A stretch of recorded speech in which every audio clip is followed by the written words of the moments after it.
عمره تجاوز 30 مليون عاما.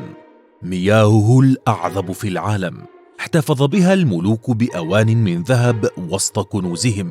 شهد على أعظم قصة وفاء أسطورية في التاريخ.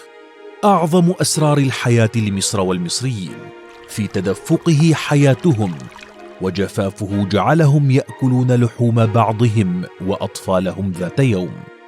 نهر النيل، ما هو تاريخه العظيم؟ وهل حقا سد النهضة يعد خطرا يهدده؟ وما هو أصل تسميته؟ النيل نهر الآلهة.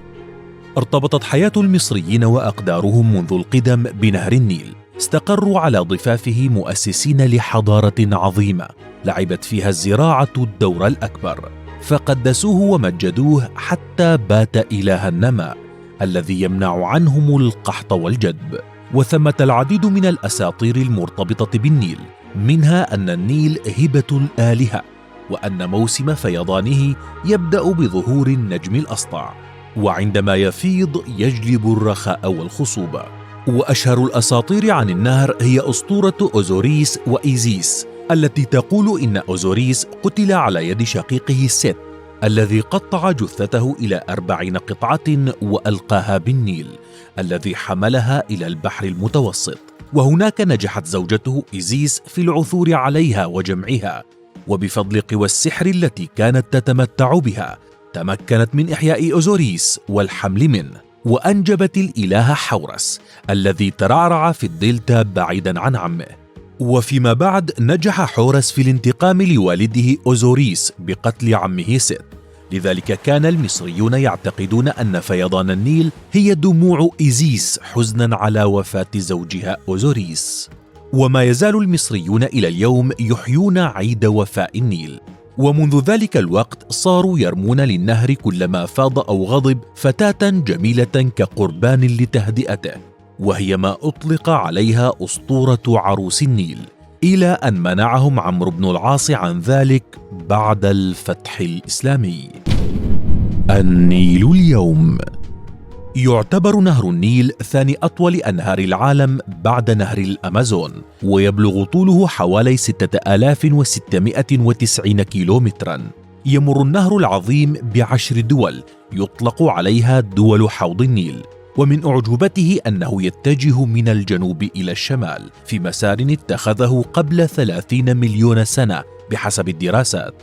وقد أولاه حكام مصر جميعا مكانة كبيرة واهتماما عظيما، وشيدوا عليه مشاريع حيوية، من مشروع القناطر الذي أنشئ للمرة الأولى عام 1833 وتطور عبر السنين، وخزان أسوان الذي أنشئ عام 1902، والسد العالي الذي يعد أعظم إنجاز مصري في القرن العشرين.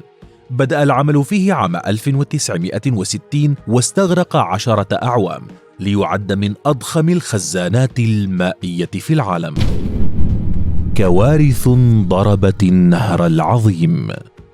كما يعد النهر شريان الحياة للمصريين، فإن أي سوء يصيبه يؤثر في حياتهم.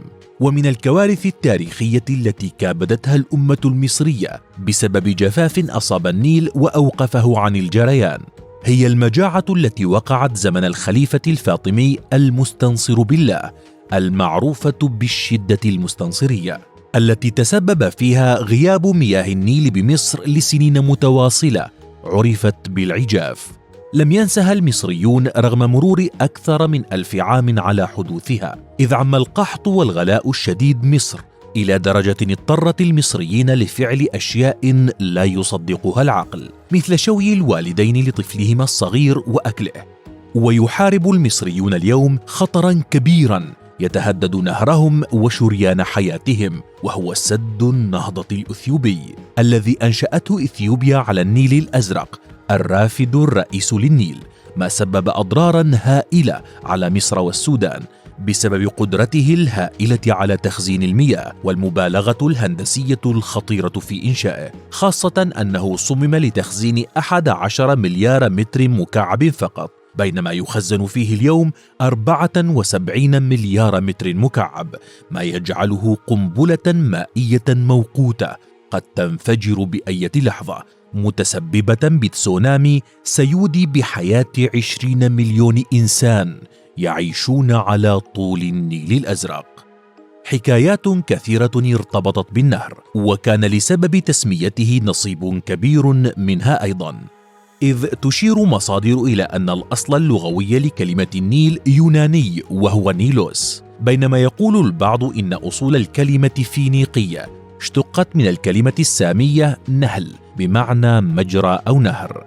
أيضا قيل إن النيل أطلق عليه هذا الاسم تخليدا لذكرى ملك يدعى نيلوس اعتلى عرش البلاد واهتم كثيرا بالنهر فسمي باسمه، بينما أوردت دراسات أن كلمة النيل مشتقة من أصل مصري من العبارة نائترو، والتي تعني النهر ذو الفروع.